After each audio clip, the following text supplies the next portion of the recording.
Perkenalkan, nama saya Feni, saya berasal dari Medan. Ya, sama saya suaminya Feni, nama saya Johan, juga dari Medan.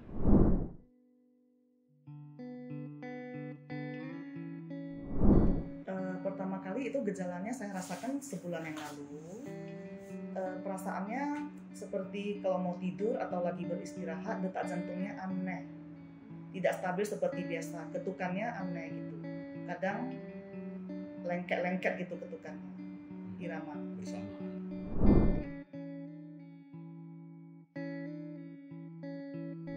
Kemudian saya ada berobat ke dokter jantung di Medan. Pas ke sana saya eko dengan eko jantung dengan EKG, dan ternyata hasilnya semua bagus menurut dokter.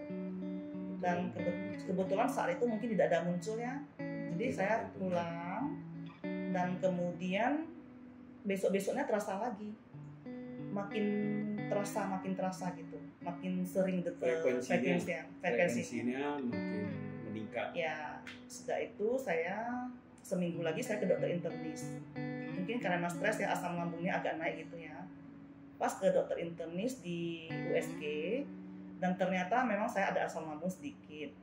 Saya langsung cerita tentang detak jantung yang tidak stabil itu. Pas saat itu tiba-tiba datang muncul aritmianya, muncul detak jantung berdebar seperti biasa, dan saya minta dokter internisnya tolong bantu saya EKG. Dan setelah itu ternyata hasilnya nampak ya ada aritmia.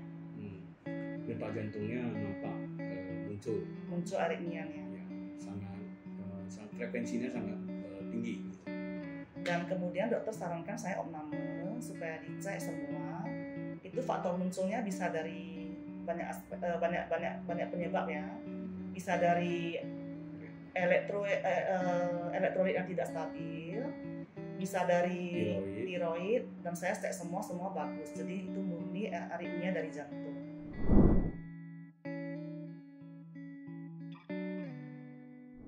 Ya, sempat rawat inap di Medan selama 2 malam untuk deteksi apakah ada yang penyebab lainnya gitu. Ternyata tidak ada.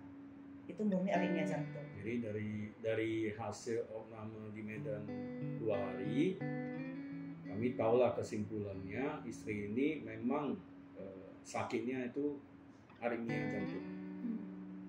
Makanya sudah bisa fokus bahwasanya toh ini penyakitnya.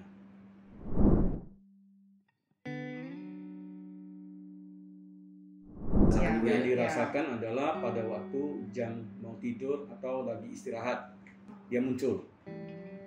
Kalau lagi aktivitas dia tidak muncul. Yang muncul pada waktu dia santai, baring di tempat tidur atau mau tidur. Pokoknya nggak ada dalam keadaan tidak beraktivitas muncul. Ya. Detak jantungnya gimana tuh muncul? Detaknya seperti terasa detaknya aneh. Sudah aneh kan kita langsung jadi kaget ya, jadi gelisah gitu, jadi gelisah, jadi terasa sesak gitu kadang. Kalau frekuensinya datang itu kan kadang datangnya bentar saja dia langsung hilang. Kalau frekuensinya agak panjang, terasa sesak sekali. Saya namanya orang awam ya, saya kurang ngerti kan gimana itu, tapi saya merasakan ada yang aneh gitu. Jadi saya tes pakai itu ya, oximeter. Seperti detak jantung kita kan 70-an. Tiba-tiba waktu dia datang berdetak itu, aritmianya muncul, turun dia langsung ke 55. Detak jantungnya itu langsung turun ke 55, loncat dia. Nanti setelah itu dia stabil kembali.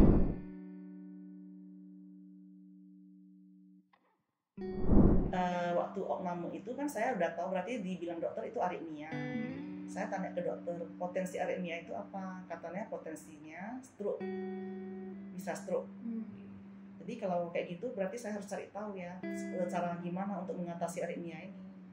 Kemudian saya waktu malam itu di rumah sakit saya coba browsing. Ternyata saya membaca testimonial dan melihat testimonial yang sangat banyak tentang aritmia. Dan kemudian saya baca dokternya itu dokter Jansen. Jadi saya coba cari tahu, ternyata dokter Jansen itu di BSD prakteknya. Kemudian saya coba cari tahu, dan ternyata dia spesialis aritmia.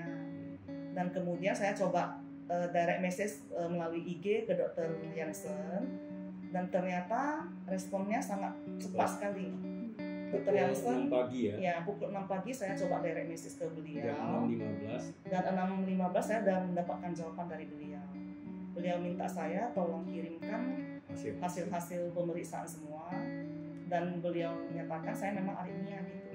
Dan setelah itu saya tanya-tanya lagi, akhirnya saya buat appointment untuk bisa sampai ke BSD sini, dilanjuti oleh marketing yang menangani.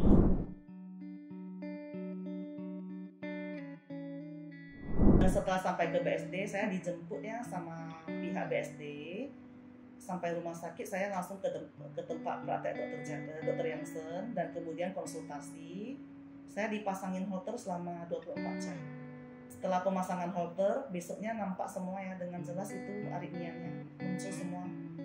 Dan dokter menganjurkan untuk tindakan ablasi.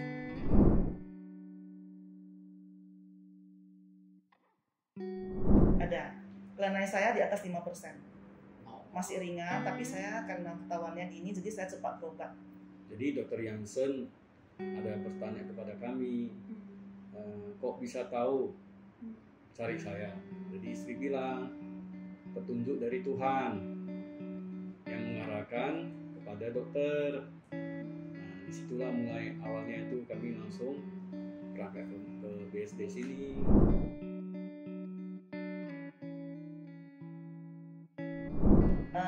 Saya tidak takut karena saya sudah tahu cara kerjanya. Saya sudah lihat-lihat di YouTube. Jadi udah ngerti cara kerjanya, tidak ada takut lah gitu. Pinginnya sembuh saja gitu. Waktu pemasangan kateter itu ya namanya ada bekas dilukai gitu ya, itu ada sakit sedikit, tapi ya bisa ditolerir. Tidak ada terasa sesak, tapi ada rasa panas-panas gitu. Sepertinya ada disentuh-sentuh alat-alat panas gitu.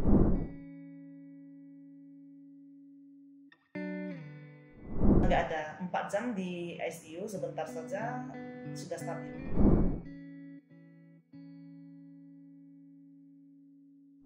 Ya, bagi pasien-pasien aritmia jangan takut ya untuk berobat cek dini ke dokter secepat mungkin, karena peluang sembuhnya sangat tinggi. Ablasi itu sudah diablasi langsung, udah 1 hari ya saya ablasi, langsung normal detak jantungnya dan tidak ada gangguan lagi. Sebenarnya banyak orang yang sudah merasakan ada aritmia, tapi mereka nggak tahu gimana cara berobatnya. Karena aritmia itu susah-susah ya gitu ya. Kadang ke dokter, deteksi semua bagus, EKG-nya bagus, kalau lagi nggak muncul. Istilahnya gini, aritmia itu kan bagi orang awam masih belum mengerti aritmia itu apa. Termasuk kami, justru kami ada mengikuti prosesnya dan dibantu dengan istri dia di internet, makanya ada konsultasi ke dokter, makanya bisa kami tahu bahwasanya ini namanya penyakitnya aritmia. Jadi banyak yang nggak ngerti. Kami dari pihak keluarga besar mengucapkan banyak terima kasih kepada Dr. Ignatius Jansen yang telah berhasil melakukan tindakan ablasi kepada istri saya, Penny. Dan kepada Rumah Sakit Eka Hospital juga kami ucapkan terima kasih beserta staf-stafnya ya, atas pelayanannya yang luar biasa. Itu saja, selamat siang. Terima kasih.